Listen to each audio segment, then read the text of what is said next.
Genesis chapter 2.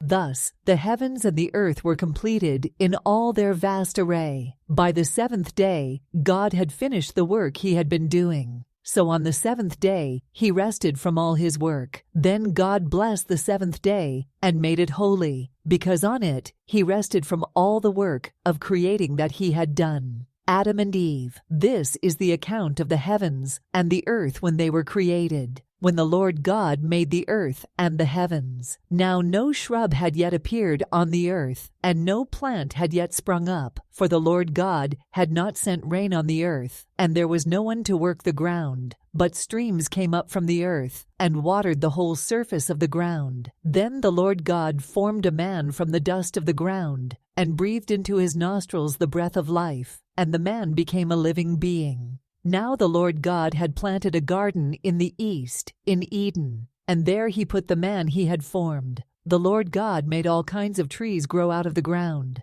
trees that were pleasing to the eye and good for food. In the middle of the garden were the tree of life and the tree of the knowledge of good and evil. A river watering the garden flowed from Eden. From there it was separated into 4 headwaters. The name of the first is the Pishon. It winds through the entire land of Havilah, where there is gold. The gold of that land is good. Aromatic resin and onyx are also there.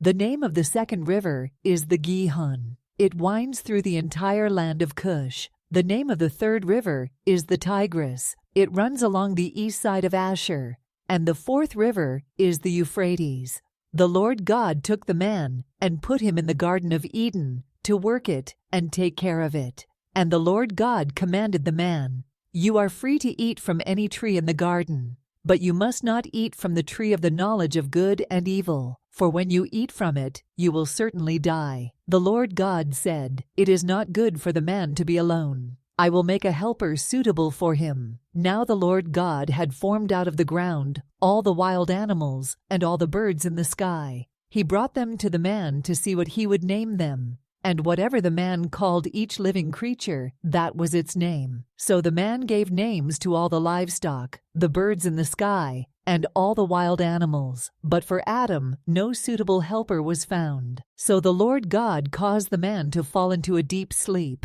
And while he was sleeping, he took one of the man's ribs, and then closed up the place with flesh. Then the Lord God made a woman from the rib he had taken out of the man, and he brought her to the man. The man said, "This is now bone of my bones and flesh of my flesh.